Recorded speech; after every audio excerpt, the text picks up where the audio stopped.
specific challenges to justice delivery, I seek to present an umbrella framework to address these challenges and find innovative solutions.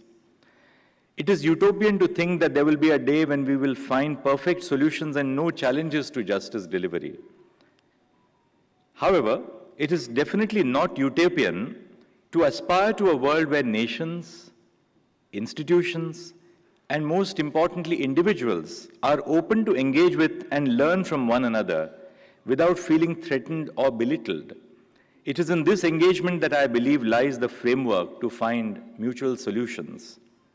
Firstly, engagement between nations, constitutions, and legal systems. What better example than our own beloved Constitution? From the drafting of our Constitution to the adjudication of constitutional questions, India has a rich tradition of engaging with foreign constitutions and precedents.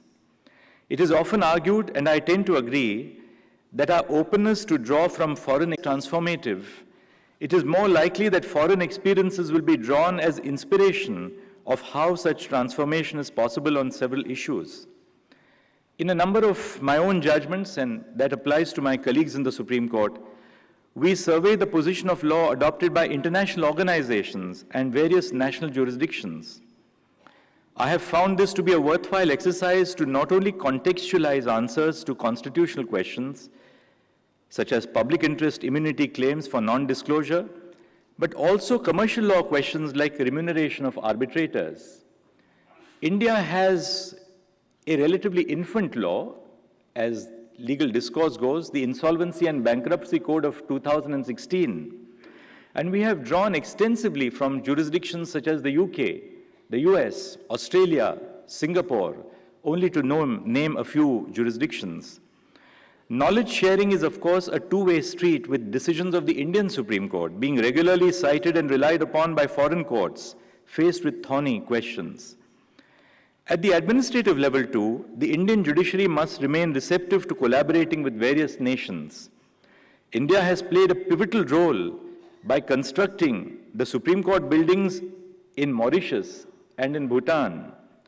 Recently, I had the privilege of signing an MOU with the Chief Justice of the Supreme Court of Singapore in the field of judicial cooperation.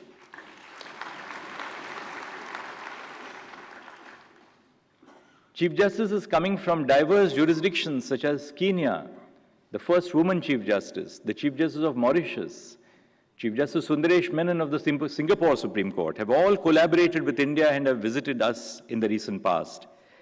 Indeed, nothing explains this push towards engagement across nations better than the slogan for the recently concluded G20 summit,